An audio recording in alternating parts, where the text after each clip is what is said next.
بسم الله الرحمن الرحيم. الحمد لله نحمده ونستعينه ونستغفره ونؤمن به ونتوكل عليه ونعوذ بالله من شرور أنفسنا ومن سيئات أعمالنا. من يهده الله فلا مضل له ومن يضلله فلا هادي له. ونشهد أن لا إله إلا الله وحده لا شريك له. ونشهد أن سيدنا وحبيبنا وسندنا ومولانا محمدا عبده ورسوله صلوات الله وسلامه على سيد الأولين والآخرين إمام الأنبياء والمرسلين قائد الغر المحجلين سيدنا محمد وعلى آله وأصحابه وأزواجه وأتباعه أجمعين وبارك وسلم تسليما كثيرا أما بعد فأعوذ بالله من الشيطان الرجيم. بسم الله الرحمن الرحيم.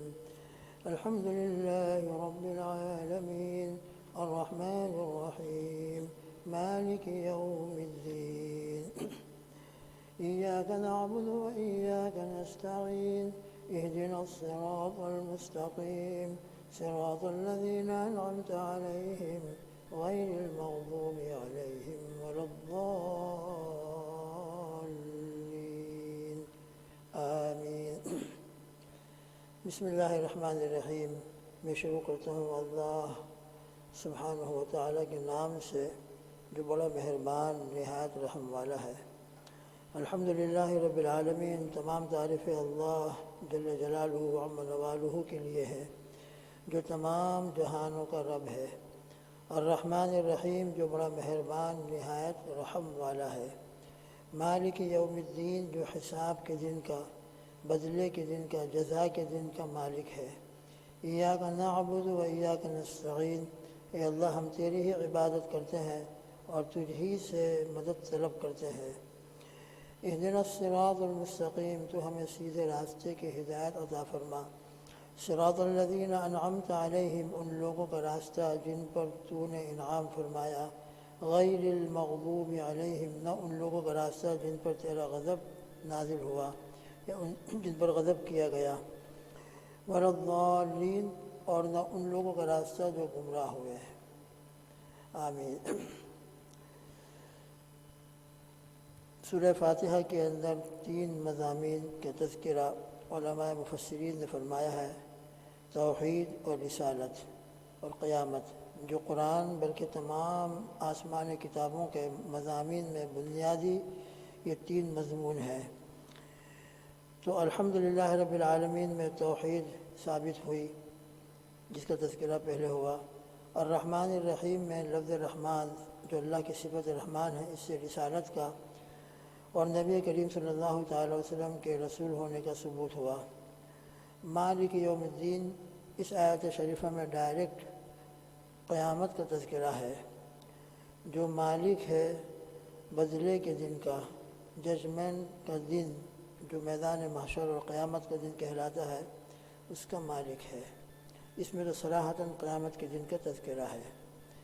یہ قیامت کے دن کا تذکرہ قرآن مجید میں آخری جو صورتیں ہیں ان میں بڑی زبردست مؤکد طریقے سے دلائل کے ساتھ رب ذوالجلال نے بیان فرمایا ہے. اس لیے کہ یہ عقیدہ توحید و رسالت کو بھی کفار مکہ و قریش نہیں مانتے تھے اور قیامت کا تو بالکل انکار کرتے تھے. کسی حالت کے اندر قیامت کو ماننے کے لیے وہ تیار نہیں ہوتے تھے. کہتے تھے کہ انسان جب مر گیا، مٹی بن گیا، پھر وہ دوبارہ کس طرح زندہ ہوگا.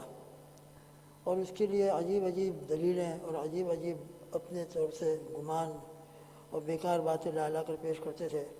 سورہ یاسین شریف کے بالکل آخر کے اندر اولم یر الانسان انا خلقناہ من نطفۃ فاذا هو خصیم مبین، اس آیت کے اندر، اس کے بعد والی آیتوں کے اندر بھی انہی کے قول کو بیان کیا ہے کہ یہ انسان جب مر جاتا ہے اور ایک زمانہ گزرنے کے اوپر اس کی ہڈیاں بھی ختم ہونے لگتی ہیں، بالکل کمزور ہو جاتی ہیں، سوکھ جاتی ہیں، حتیٰ کہ ان کی کیفیت یہ ہوتی ہے کہ انسان اپنے ہاتھ میں لے کر اس کو ذرا سا دبا دے تو وہ پاؤڈر بن جائے. چنانچہ ایک کافر نبی کریم صلی اللہ تعالی وسلم کے سامنے یہی دلیل لے کر آیا، وضرب لنا مثلا ونسی خلقہ قال من یحیی العظام وہی رمیم۔ وہ ہمارے سامنے مثالیں بیان کرتا ہے اور اپنی پیدائش کو بھول جاتا ہے۔ وہ کہتا ہے من یحیی العظام، کون ان ہڈیوں کو زندہ کرے گا، وہی رمیم، جبکہ وہ ریزہ ریزہ ہو چکی ہوں گی، بالکل پاؤڈر بن چکی ہوں گی، یہ پھر کس طریقے سے زندہ ہوں گی دوبارہ؟ تو اللہ سبحانہ و تعالیٰ نے فرمایا قل یحییہا الذی انشأہا اول مرہ، آپ فرما دیجئے کہ ان کو زندہ کرے گا وہی اللہ جس نے ان کو پہلی مرتبہ پیدا کیا۔ مطلب یہ انسان کی پیدائش کی ابتدا کس سے ہوتی ہے؟ ایک بالکل ناپاک قطرے سے۔ اس ناپاک قطرے کو باقاعدہ انسانی شکل دے دینا، پھر اس کو انسانی شکل کے اندر دنیا میں پیدا کرنا کتنا مشکل کام ہے۔ تو اول مرتبہ پیدا کرنا حقیقت میں مشکل کام ہے، اس کو تو سب مانتے ہیں، پیدائش کو سب تسلیم کرتے ہیں۔ تو جب پیدائش کو جب تسلیم کرتے ہیں تو دوبارہ پیدا کرنا تو اللہ کے لیے اس سے زیادہ آسان ہے، جیسے کہ قرآن پاک میں دوسری جگہ تذکرہ ہے۔ لہذا فرمایا کہ جس نے پہلی مرتبہ انسان کو پیدا کیا وہ دوبارہ پیدا کرنے پر بھی قادر ہے۔ تو بہرحال قیامت کے دن کا بڑی تاکید کے ساتھ آخری صورتوں میں ذکر فرمایا گیا ہے، اور اس عقیدے کو بڑے دلائل کے ساتھ ثابت کیا گیا ہے۔ اس لیے ایمان والوں کے بنیادی عقیدوں میں جو ہمارے ایمان مفصل کے اندر ذکر کیے گئے ہیں، جو عقیدے ایمان مفصل میں ذکر کیے گئے ہیں وہ بھی سب عقیدے نہیں آتے ہیں۔ عقائد کے اندر جو بہت اہم عقیدے ہیں ان کا تذکرہ ایمان مفصل میں ہے، ورنہ اس کے علاوہ اور بھی بہت سارے عقائد ہیں اور جن کو اہل سنت والجماعت کی کتابوں میں ذکر کیا گیا ہے۔ تو ایمان مفصل کے اندر آمنت باللہ وملائکتہ وکتبہ ورسلہ والیوم الآخر، قیامت کے دن پر میں ایمان لایا، والقدر خیرہ وشرہ من اللہ تعالی، پھر اس کے بعد والبعث بعد الموت، موت کے بعد دوبارہ زندہ ہونے پر میں ایمان لایا۔ تو قیامت بھی آنے والی ہے اور مجھ کو دوبارہ زندہ کیا جائے گا، اس پر بھی میرا ایمان ہے۔ تو ایمان والے تو قیامت کے اوپر بھی یقین رکھتے ہیں کہ بے شک ایک وقت ایسا بھی آنے والا ہے کہ یہ بڑے بڑے پہاڑ اور یہ آسمان اور سمندر اور دریا جو ہمیں نظر آ رہے ہیں، مگر جب قیامت کا سور پھونکا جائے گا، القارعۃ ما القارعۃ وما ادراک ما القارعۃ الحاقۃ ما الحاقۃ، جب قیامت کا سور پھونکا جائے گا تو یہ سب بڑے بڑے مخلوقات، یہ آسمان اور یہ سمندر اور یہ زمین اور یہ پہاڑ سب ختم ہو جائیں گے اور سب فنا ہو جائیں گے۔ یہ قیامت ہے۔ ایک پہلے سور پھونکا جائے گا تو یہ کیفیت ہوگی، پھر ایک زمانہ گزرے گا، پھر اس کے بعد دوسرا سور پھونکا جائے گا، تو دوسرے سور کے پھونکے جانے کے بعد اللہ سبحانہ و تعالیٰ کے حکم سے سیدنا آدم علیہ السلام سے لے کر قیامت تک جتنے لوگ جتنے انسان دنیا میں آئے ہیں وہ تمام کے تمام دوبارہ زندہ کر دیے جائیں گے، اور ان تمام کو زندہ کر کے میدان محشر کے اندر جمع کیا جائے گا۔ سورہ یاسین شریف ہم روزانہ پڑھتے ہیں، اس کے اندر دوسرے سور کا تذکرہ فرماتے ہوئے اللہ جل جلالہ عظم نوالہ نے ارشاد فرمایا ہے وَنُفِخَ فِي الصُّورِ فَإِذَا هُم مِّنَ الْأَجْدَاثِ إِلَىٰ رَبِّهِمْ يَنسِلُونَ، اور سور پھونکا جائے گا جب ہی وہ قبروں سے نکل کر اپنے رب کی طرف دوڑ رہے ہوں گے۔ تمام کے تمام جو لوگ دنیا میں انکار کرتے تھے کہ قیامت بھی نہیں ہے، دوبارہ زندہ ہونا بھی نہیں ہے، مگر ان کا یہ انکار اور ان کی یہ باتیں ان کی زبان کی ہیں، اللہ سبحانہ و تعالیٰ کا جو نظام ہے، رب ذوالجلال کی جو قدرت ہے اس کا ظہور ہوگا۔ دوسرے سور کے پھونکے جانے کے بعد تمام انسان دوبارہ زندہ ہوں گے، اور زندہ ہوگا سب میدان محشر کی طرف دوڑ رہے ہوں گے، مہطعین مقنعی رؤوسہم لا یرتد الیہم طرفہم وافئدتہم ہوا۔ ایمان والے کس طریقے سے میدان محشر میں پہنچ رہے ہوں گے، اور جو ایمان والے نہیں ہیں اور انکار کرتے تھے اللہ کا، اللہ کے وجود کا، اللہ کے اوپر ایمان نہیں لائے، وہ بھی قیامت میں جا رہے ہوں گے مگر بالکل اونھے منہ چل رہے ہوں گے، مہطعین مقنعی رؤوسہم، اللہ ہماری حفاظت فرمائے۔ تو سب کے سب میدان محشر کے اندر حاضر ہوں گے۔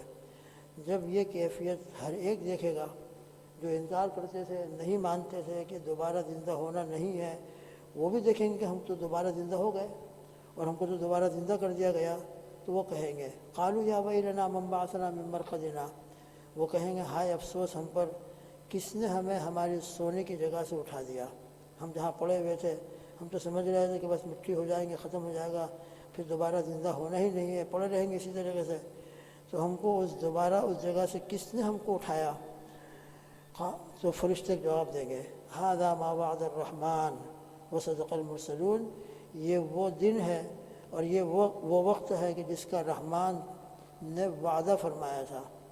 اللہ سبحانہ و تعالیٰ نے قرآن مجید میں جگہ جگہ ارشاد فرمایا تھا، وَإِلَيْهِ تُرْجَعُونَ وَإِلَيْهِ الْمَصِيرُ وَإِلَيْهِ النُّشُورُ، دوبارہ پیدا ہو کر تم کو اسی کے پاس پہنچنا ہے، اسی کے پاس تم لوٹائے جاؤ گے۔ بار بار قرآن پاک میں تم کو متنبہ کیا گیا، مگر تم دنیا میں نہیں مانتے تھے۔ بس یہ وہی وعدہ ہے جس کا اللہ سبحانہ و تعالیٰ نے وعدہ فرمایا تھا۔ آج اب تم مانو یا نہ مانو، تم تو زندہ ہو کر موجود ہو چکے ہو۔ وصدق المرسلون، اور رسولوں نے بالکل سچ کہا تھا۔ میرے جتنے بھی دنیا میں رسول آئے ان تمام نے قیامت کو بیان کیا۔ میرا آخری رسول میرے محبوب صلی اللہ تعالیٰ علیہ وسلم نے تو کھول کر تم کو سمجھایا، کس طریقے سے تم کو بتایا۔ تو میرے رسولوں نے جو بات کہی تھی کہ قیامت آنے والی ہے، دوبارہ تمام لوگ زندہ کر کے میدان محشر میں جمع کیے جائیں گے، دیکھو ان کی بات بالکل سچ تھی، آج تم اپنی آنکھوں سے دیکھ رہے ہو۔ تو بہرحال قیامت کا آنا بالکل برحق ہے، حساب کتاب کا ہونا بھی برحق ہے، اور دوبارہ زندہ ہو کر اللہ کے سامنے حاضر ہونا یہ بھی برحق ہے۔ یہ سب غیب کی باتیں ہیں، ان تمام غیب کی باتوں پر الحمدللہ ہمارا ایمان ہے۔ اب یہ قیامت کیوں ہے؟ آخر کیا وجہ دوبارہ زندہ کرنے کی؟ تو جیسا کہ ہمارے سامنے بار بار یہ بات آئی ہے کہ اللہ سبحانہ و تعالیٰ نے انسانوں کو جو پیدا کیا ہے، انسانوں کی پیدائش کا مقصد اور دنیا میں دوسرے جو جانور ہیں ان کی پیدائش کے مقصد میں زمین آسمان کا فرق ہے۔ یہ دنیا کی مخلوقات، جانور، برڈز وغیرہ تو اللہ پاک نے انسانوں کے لیے پیدا فرمائے ہیں، انسانوں کے فائدے کے لیے، اور انسان اس سے خدمت لیتے ہیں، آج بھی لے رہے ہیں۔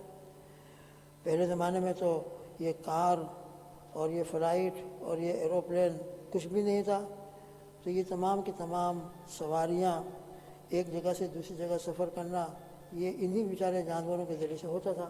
یہ کیمل اور یہ اونٹ اور یہ گھوڑے اور یہ بیچارے بلد گاڑی، ہمارے زمانے کا یہی واہن بھی تھا، یہی سب کچھ تھا، بیل گاڑا جو ہم دیکھ کر آئے انڈیا کے اندر، پاکستان کے اندر۔ آج اب دوسری چیزیں پیدا ہو گئی ہیں، لیکن بہرحال آج بھی انسان جانوروں سے مستغنی نہیں ہے، بے شمار جانور اس کے کام میں آتے ہیں۔ تو ان کی پیدائش کا مقصد تو انسانوں کو فائدہ پہنچانا ہے۔ باقی انسان کی پیدائش کا مقصد، انسان سے کس کو فائدہ پہنچ رہا ہے؟ جانوروں کو یا کسی دوسری مخلوقات کو، وہ تو اس سے خدمت لے رہے ہیں اور اس کو اپنا غلام بنا کر اپنے کام میں لگتے ہیں۔ لہذا انسانوں کی پیدائش سے جانوروں کو کوئی فائدہ نہیں ہے، تو پھر انسانوں کی پیدائش کا مقصد کیا ہے؟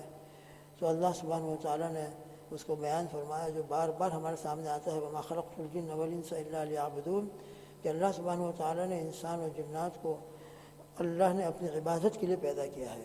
اور اسی لیے انبیاء علیہ السلام کا سلسلہ، جیسے کہ کل الرحمن کے ذیل میں ذکر کیا گیا کہ اللہ نے انسانیت کے اوپر رحم کھاتے ہوئے، حالانکہ عہد الست کے اندر سب کے سب دنیا میں جتنے بھی دنیا میں پیدا ہو رہے ہیں، ہو چکے ہیں، ہونے والے ہیں، سب اللہ کی ربوبیت کا اقرار کر کے آئے ہیں، اور سب نے اللہ کے سامنے عہد الست کے اندر اللہ کے رب ہونے کا اقرار کیا تھا۔ مگر اللہ کا بہت بڑا کرم احسان ہے کہ دنیا میں اس عہد الست کو یاد دلانے کے لیے کہ انسان بھول جاتا ہے، اور ہم کو یاد بھی نہیں ہے، اگرچہ بہت سے اللہ کے ولی ایسے بھی گزرے ہیں کہ جو یہ کہتے ہیں کہ ہم کو عہد الست کے اندر ہم کہاں کھڑے تھے، میرے بازو میں کون تھا، کس کی روح تھی، وہ مجھے ابھی تک یاد ہے، اور میں نے اللہ سبحانہ و تعالیٰ کی ربوبیت کا اقرار کیا تھا، وہ بھی مجھے یاد ہے۔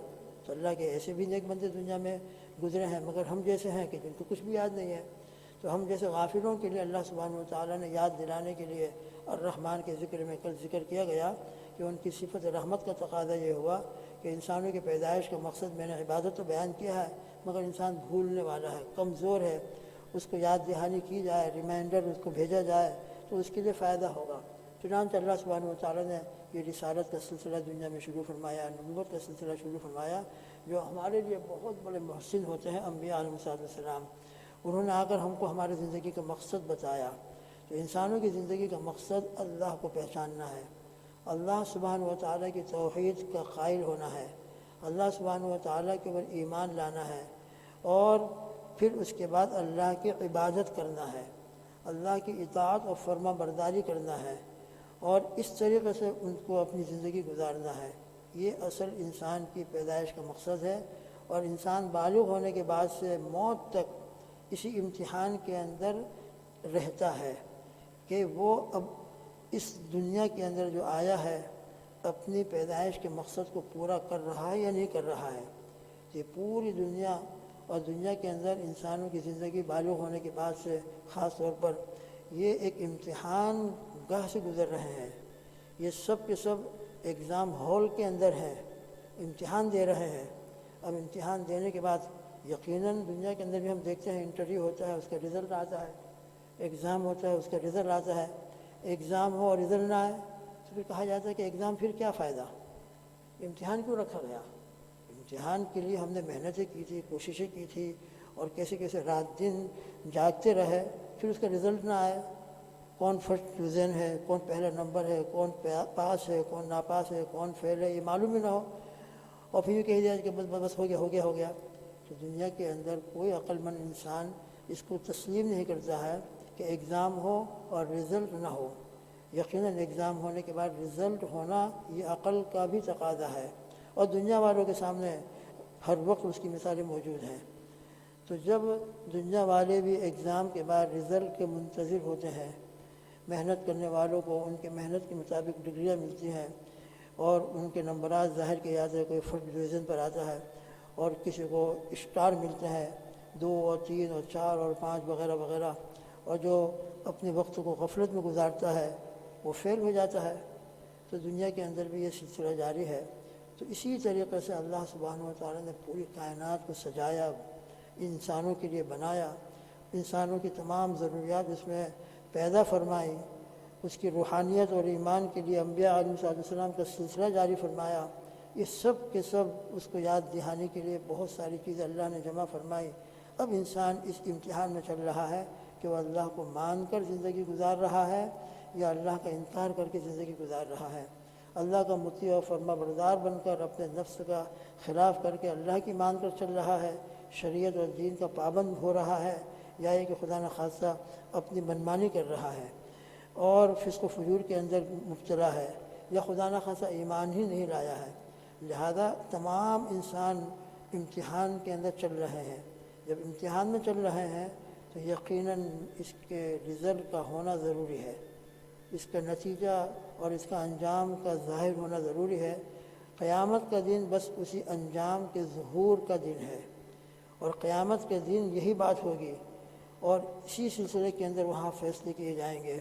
چنانچہ قرآن مجید میں کئی جگہ پر اس کو تذکرہ فرمایا ہے کہ ایمان والے اور بے ایمان دونوں برابر نہیں ہو سکتے، اعمال کرنے والے اور فاسق کبھی برابر نہیں ہو سکتے۔ کئی مقامات کے اوپر اللہ سبحانہ و تعالیٰ نے اس کو بیان فرمایا ہے۔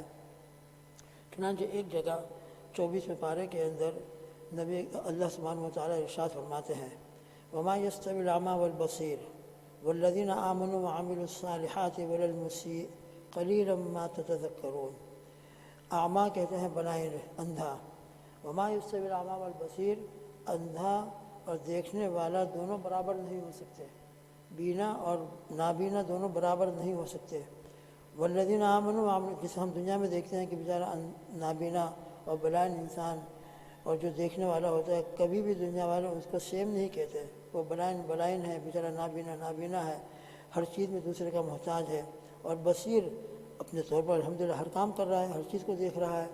تو دنیا میں جس طریقے سے اعمیٰ اور بصیر برابر نہیں ہو سکتے، اسی طرح ایمان والے جو بصیر ہیں، جن کے دل کی آنکھیں روشن ہیں اور اللہ کو پہچانتے ہیں اور اللہ کی معرفت ان کو حاصل ہے اور ایمان لا کر اعمال کے اندر مشغول رہتے ہیں، یہ لوگ ولا المسیء، اور وہ لوگ جو دنیا میں بدکار رہے، سرے سے یا تو ایمان ہی نہیں لائے یا ایمان تو لائے تھے مگر غفلت میں رہے، اللہ تعالیٰ کے مقرر کردہ فرائض کی طرف کوئی توجہ نہیں رہی، نمازوں کا اہتمام نہیں، اللہ نہ کرے رمضان کا مبارک مہینہ گزر رہا ہے، روزوں کا اہتمام نہیں، زکوٰۃ کی ادائیگی کی طرف کوئی توجہ نہیں، حج فرض ہو چکا ہے مگر اس کی طرف کوئی دھیان نہیں، دین اور شریعت سے بہت دور اور گناہوں کے اندر، غفلت کے اندر زندگی گزار رہا ہے۔ تو یہ ایمان اور اعمال والے اور دوسری طرف جو سرے سے ایمان ہی نہ لائے ہوں یا ایمان تو لائے ہیں مگر فسق و فجور کے اندر، غفلت کے اندر، اللہ کی نافرمانی میں زندگی گزارتے رہے، یہ کبھی برابر نہیں ہو سکتے۔ جس طرح دنیا کے اندر ہماری آنکھوں کے سامنے اعمیٰ اور بصیر، نابینا بلائنڈ اور دیکھنے والا دونوں برابر نہیں ہو سکتے، اسی طریقے سے ایمان اور اعمال والے ایک طرف ہے، مسیح دوسرے گروپ میں ہے، یہ دونوں گروپ بھی برابر نہیں ہو سکتے۔ قلیلا ما تتذکرون، مگر تم لوگ بہت کم نصیحت حاصل کرتے ہو۔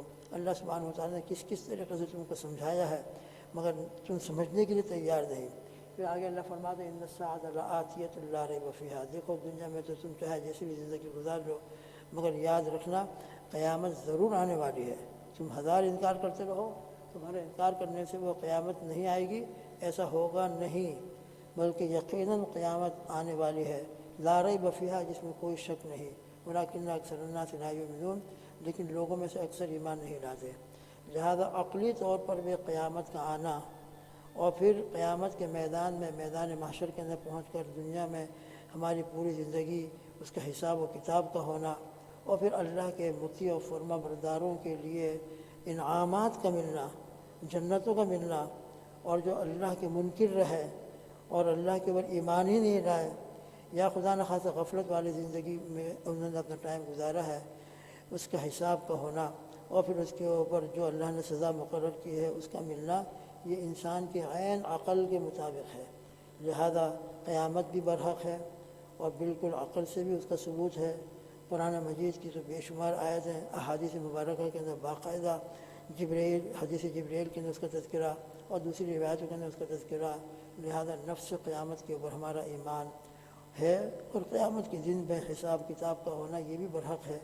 اور قیامت کا دن ایسا دن ہوگا جس کو ہم سنتے رہتے ہیں بار بار، فَمَن يَعْمَلْ مِثْقَالَ ذَرَّةٍ خَيْرًا يَرَهُ وَمَن يَعْمَلْ مِثْقَالَ ذَرَّةٍ شَرًّا يَرَهُ، کہ دنیا میں جس نے ایک رائی، ایک پوائنٹ کے برابر بھی نیک عمل کیا ہوگا وہ اس کے سامنے موجود ہوگا، اور اللہ تعالیٰ اس چھوٹے سے چھوٹے نیک عمل کا بھی بدلہ اور انشاءاللہ جزا عطا فرمائیں گے۔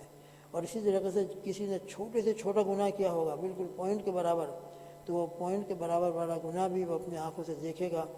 فَمَن يَعْمَلْ مِثْقَالَ ذَرَّةٍ خَيْرًا يَرَهُ وَمَن يَعْمَلْ مِثْقَالَ ذَرَّةٍ شَرًّا يَرَهُ، یہ چھوٹے سے چھوٹا گناہ بھی اپنی آنکھوں سے دیکھ رہا ہوگا اور اس کے اوپر جو اللہ کی سزا ہے وہ مرتب ہوگی۔ تو بہرحال یہ تمام چیزیں برحق ہیں، اس پر ہمارا ایمان ہے۔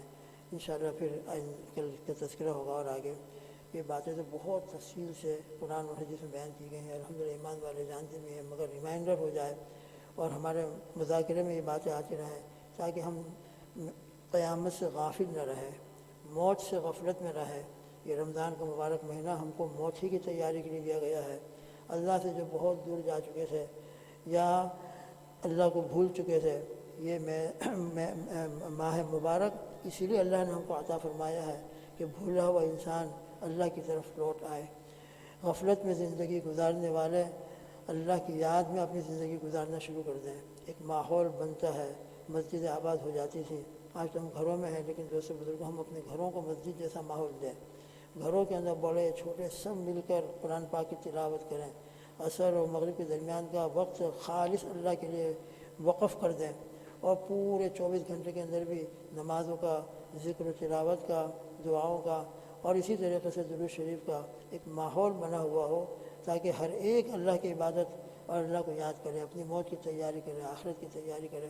اللہ مجھ کو اور آپ کو، پوری امت کو اپنی زندگی کا مقصد سمجھنے کی توفیق عطا فرمائے، اور رب ذوالجلال نے ہم کو جو مقصد عظیم الشان دے کر دنیا میں بھیجا ہے اور پھر یاد دہانے کے لیے الحمدللہ یہ مبارک مہینہ عطا فرمایا ہے، اور اس ماہ مبارک سے ہم گزر رہے ہیں، دل سے میں اور آپ سب مل کر اللہ سے توبہ کریں، اپنی غفلت والی زندگی کو ختم کریں، اللہ کے سامنے آئندہ زندگی کے لیے عزائم اور پکے ارادے پیش کریں کہ اللہ آپ کی مان کر ہم زندگی گزاریں گے، نمازوں کا اہتمام کریں گے، دین و شریعت کی پابندی کریں گے، حلال حرام کو دیکھیں گے، گناہ کو چھوڑیں گے، اور اے اللہ آپ کی فرما برداری و اطاعت والی زندگی گزاریں گے۔ اللہ تعالیٰ مجھ کو اور آپ کو ان تمام باتوں کے اوپر عمل کی توفیق عطا فرمائے، اور اپنے کرم سے اور اپنی رحمت سے ہم سب کو رمضان کی برکتیں اور رحمتیں، روزے کے انوارات، قرآن پاک کی تلاوت کی برکات اور روزے کے جو اصل مقصد تقویٰ ہے وہ ہم سب کو عطا فرمائے۔ اللہم آمین۔ درود شریف پڑھیں گے۔ اللہم صلی علی محمد وعلی آل محمد کما صلیت علی اللہم بارک علی محمد وعلی آل محمد کما بارکت علی ابراہیم وعلی آل ابراہیم انک حمید مجید۔ بسم اللہ الرحمن الرحیم۔ الف لام میم اللہ لا الہ الا هو الحی القیوم وعنت الوجوہ للحی القیوم یا احد الصمد الذی لم یلد ولم یولد ولم یکن له کفوا احد۔ اللهم إنا نسألك بأننا نشهد أنك أنت الله لا إله إلا أنت الأحد الصمد الذي لم يلد ولم يولد ولم يكن له كفوا أحد۔ اللهم يا حنان يا منان يا قديم الإحسان يا سميع يا بصير يا حي يا قيوم يا أرحم الراحمين يا أرحم الراحمين يا أرحم الراحمين، صل وسلم على سيدنا محمد وعلى آله وأصحابه أجمعين۔ يا رب صل وسلم دائما أبدا على حبيبك خير الخلق كلهم۔ اللهم صل على سيدنا محمد صلاة تنجينا بها من جميع الأهوال والآفات وتقضي لنا بها جميع الحاجات وتطهرنا بها من جميع السيئات وترفعنا بها عندك على الدرجات وتبلغنا بها أقصى الغايات من جميع الخيرات في الحياة وبعد الممات، إنك على كل شيء قدير۔